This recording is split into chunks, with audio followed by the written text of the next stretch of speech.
प्रेम भगति जब उपजे, निहचल सहज समाधि। प्रेम भगति जब उपजे, निहचल सहज समाधि। दादो पीवे प्रेम रस, सतगुरु के प्रसाद। दादू पीवे प्रेम रस, सतगुरु के प्रसाद। दादू राता राम का, पीवे प्रेम घाई। दादू राता राम का, पीवे प्रेम घाई। मतवाला दीदार का, मतवाला दीदार का, मांगे मुक्ति बलाई। जो अमली के चित अमल है, जो अमली के चित अमल है, सूर्य के संग्राम। जो अमली के चित अमल है, सूर्य के संग्राम। निर्धन के चित धन बसे, निर्धन के चित धन बसे, यो दादू के राम। निर्धन के चित धन बसे, यो दादू के राम। जो कुछ दिया हमको, सो सब तुम ही ले। जो कुछ दिया हमको, सो सब तुम ही ले। तुम बिन मन माने नहीं, तुम बिन मन माने नहीं, दरस आपना देहु। तुम बिन मन माने नहीं, दरस आपनो देहु। वाह भाई, अच्छी बात का है ना दीजिए। प्रेम भक्ति जब उपजे, जब प्रेम भक्ति उपस्थित होती है, प्रेमा भक्ति जन्म लेती है। शुरू में तो साधक को अभी कुछ दुविधा बनी रहती है, द्वैत बना रहता है कि होगा नहीं होगा, क्या होगा क्या नहीं होगा, ऐसे कुछ होता है। लेकिन जब धीरे धीरे इसमें चलते रहता है तो उसका विश्वास पुष्ट होता है। जब विश्वास पुष्ट हो जाता है तब प्रेमा भक्ति, तब सदगुरु के प्रति प्रेम जागृत होता है, तब भक्ति प्रगाढ़ होती है। जब भक्ति प्रगाढ़ होगी तो फिर ज्ञान भी होगा। यही तो है, यही रहस्य है। लेकिन यदि द्वैत बना है तो दुविधा में डूबोगे, माया में लीन ना, है ना? ऐसे ही होता है। तो प्रेम भक्ति जब उपजे, जब प्रेमा भक्ति जन्म लेती है तब अंदर में पैदा हो जाती है, तो निश्चल समाधि, बिल्कुल निश्चल सहज समाधि प्राप्त हो जाती है। अर्थात हम अपने निज स्वरूप का साक्षात्कार कर लेते हैं।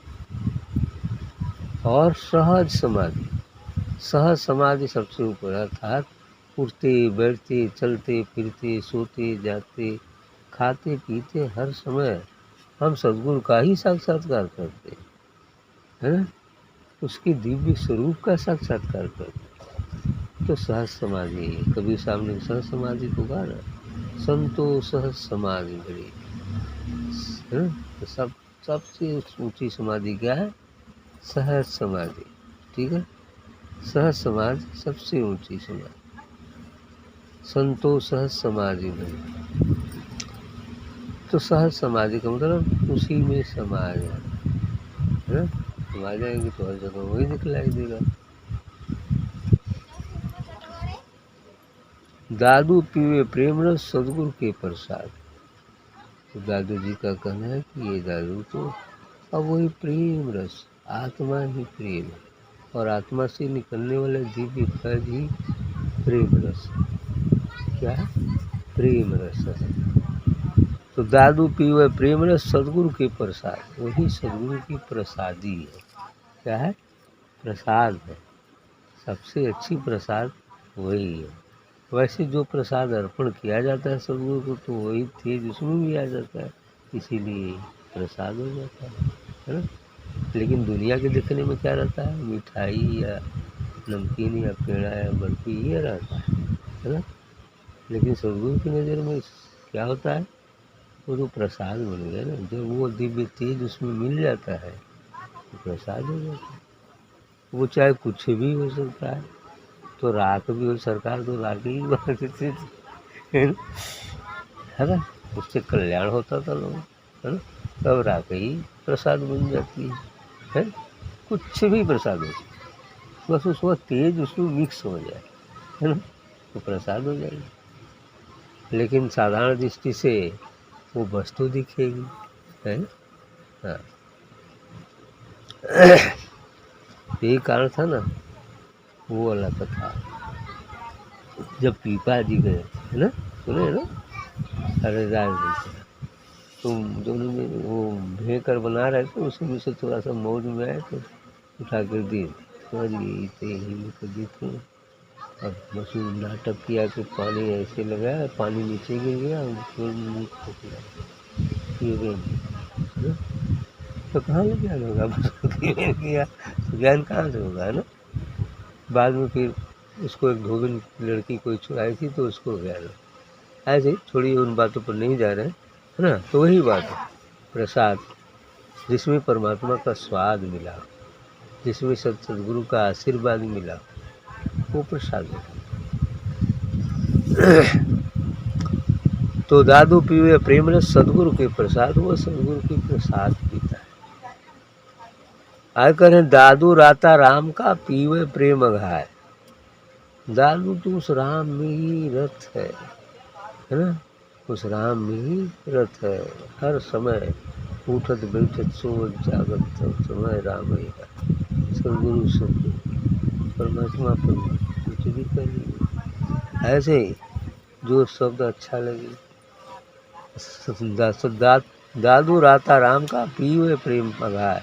अब उस प्रेम रस का पान बिल्कुल पीते पीते अघा जाता है ना, तो कहते हैं अब अघा, मैंने जब पीने की इच्छा न हो लेकिन फिर भी अच्छा ऐसा ऐसी चीज होता है प्रेम। प्रेम अघाय मत वाला दीदार का मांगे मुक्ति बुलाए। अब ऐसा संत, ऐसा साधु तो दीदार का मत वाला होता है, जो सदगुरु का साक्षात्कार हो जाए, उस दिव्य सदगुरु का साक्षात्कार हो जाए।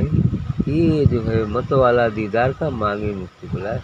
जब दीदार हो जाएगा तो अब मुक्ति की जरूरत है क्या है? मुक्ति तो खुद ही कहेगी हम तो आ ही गए हैं बाकी पर, है। कबीर साहब ने जैसा कहा मुक्ति लिखाए पार, तो मुक्ति खुद पास छोड़ती ही नहीं, कहती अब हम रह तरफ जाप कैसे, है ना। उसे जो बताना है, जेल से छुड़ जाइए तो मुक्ति होगी। जो अमली के चित अमल है सूर्य के संग्राम, और निर्धन के चित धन बचे। जो अमली के चित अमल है, यानी जो अमल करने वाला है, अर्थात जो कुविचारों में है, सांसारिक दृष्टिकोण में है, जैसे उसके अंदर संसार बसा रहता है, कामी को काम, क्रोधी को क्रोध, ऐसा ही हो जाता है। ये भी तो हो जाता है ना। जो अमली के चित्त अमल है सूर्य के संग्राम, जैसे सूर्य को, बहादुर को संग्राम प्रिय होता है, युद्ध प्रिय। जैसे इस समय युद्ध चल रहा है ना, युद्ध चल रहा है, और वो युद्ध में तो लोग देश के लिए मरने को तैयार है, बिल्कुल सीमा पर चले। ऐसे ही वो मर जाएंगे कोई बात नहीं, लेकिन देश के लिए नहीं। वैसे ही कामी को काम, धन लोभी को धन, आगे कहे निर्धन के चित धन बस। कैसे निर्धन को तो पता कहाँ है पैसा आ जाता है, ऐसे ही रखते रहता है। लेकिन अब भाग्य में जो लिखा है वही तो होगा, है ना। क्योंकि प्रारब्ध तो पहले बन चुकी है। अब नई प्रारब्ध बनाने का अवसर यदि मिल जाए तो उसको बदला जा सकता है। बदलने का भाव यही है, यदि बुरे कर्मों के कारण ये सब चीज़ें होती हैं, दुख आता है, निर्भरता प्राप्त होती है। लेकिन जब हम कुछ अच्छे कर्म करने लगते हैं, धीरे धीरे अच्छे कर्मों के प्रभाव से बुरे कर्म थोड़ा जल्दी जल्दी समाप्त होंगे। तो जब अच्छे कर्म उदय होंगे तो सब वैसे ही उल्टा वहाँ भी होता है। जैसे कोई अच्छा संस्कारी आ गया, यहाँ राजा बन गया और क्या क्या हो गया अच्छे संस्कारों के कारण, लेकिन अब वो बुरा कर्म करना शुरू कर, चोरी हत्या पाप झूठ छल कपट ऐसा करना शुरू किया तो वो अच्छे वाले जल्दी जल्दी समाप्त होते, जल्दी गायब हो। तब जब बुरे कर्म फिर उधर होंगे तो बवाल हो जाएगा, है ना। ऐसे ही होता है ना। कर्म ही कर्म को काटता है, कर्म ही कर्म को काटता है ना। अच्छे कर्म बुरे कर्म को काटते हैं, बुरे कर्म अच्छे कर्म को ले जाएंगे। ठीक ऐसी चीज़ है, इसलिए हमेशा अच्छे कर्म ही करने चाहिए, है ना, जहाँ तक संभव। और वही चीज़ वो सत्संग से ही आता है। बिन सत्संग विवेक नहीं, बिना सत्संग के विवेक जागृत नहीं होता। फिर तो दुनिया जैसे अंधेरा पर चल रही है वैसे ही उनका देख कर वो विवेक करना चाहिए, है ना। ऐसे सत्य सत्य का विवेक नहीं होता। तो निर्धन के चित्त धन बस है। जैसे निर्धन के चित्त में धन वास करता है, सोचते हैं हो हाव का, सोचते रहते हैं कि हो जाता तो ठीक। तो सूर्य को यूँ दादू को राम, वैसे ही भक्तों को भगवान का ज्ञान, है ना। क्या रहता है, भक्त को भगवान का, दादू को राम का, ऐसे है ना। साधक को सदगुरु का ऐसे ही ध्यान रखना होता है कि जैसे वो 24 घंटे ध्यान रखते हैं तो हम भी 24 घंटे ध्यान रखते हैं। हालांकि ये नहीं कि संसार के कर्तव्यों को छोड़कर ध्यान ही करते रहे, ऐसा कुछ नहीं है ना। तो कहा कर से कर्म करो गिराना, मन राखो जहाँ कृपा निराना। कि हाथ से इस शरीर से जो संसार में उत्तरदायित्व है, जो कर्म करने हैं उसको करते रहो, लेकिन मन से सदगुरु का नाम लेते रहो, है ना। यही बात, यही मुख्य साधन है। उसी प्रकार जैसे हम मोटरसाइकिल भी चलाते हैं और पान का भी आनंद लेते रहते हैं। मोटरसाइकिल तो चल ही रहा है, पान तो खा लेते हैं, तो पान का आनंद मिलता है कि नहीं मिलता है, मिलता ही मिलता है। उसी प्रकार से हम साइकिल भी चला रहे हैं तो सदगुरु का ध्यान भी चला रहे हैं, तो क्या दिक्कत है ना। पढ़ रहे हैं सदगुरु का ध्यान करके पढ़ने बैठ गए, फिर जो पढ़ना है पढ़ो, है ना, कोई दिक्कत नहीं। नौकरी करना है तो नौकरी भी करो, कोई बात नहीं। हर समय सदगुरु का ध्यान करो और होश में रहो। होश में रहने का मतलब सत्य कार्य ही करो, है ना। चोरी ठगी बदमाशी ये सब नहीं करना होता है ना। यदि इसका करेंगे तो परिणाम बुरा होगा, है ना। देखने में समझ में तो नहीं आता है लेकिन बुरा होता है। ठीक, यदि बुरा करेंगे किसी को सताएंगे तो उसकी आह तो लगेगी, आह लगेगी तो दुख होगा ही होगा। बस यही सब है। निर्धन की चित धन बचाए, यो दादू के राम। इस प्रकार तीनों उदाहरण दिए। उसी प्रकार दादू को राम अर्थात भक्त को भगवान, वैसे ही होता है। जैसे मीरा को हर्ष में था ध्यान था, तब को प्रहलाद को वैसे ही हुआ। तो इस तरह की बातें हैं, जो भक्त होते हैं वो उसी में रमते रहते हैं, ऐसा ही हो जाता है। जो कुछ दिया हमको सो सब तुम ही ले। अंत में ये कह रहे हैं कि हे सदगुरु, आपने जो कुछ हमें दिया है वह सब ले लीजिए, है ना। सो सब तुम ही ले, मैंने जो आपने मुझे दिया है वो सब कुछ ले लीजिए, बस ये चीज़ दी।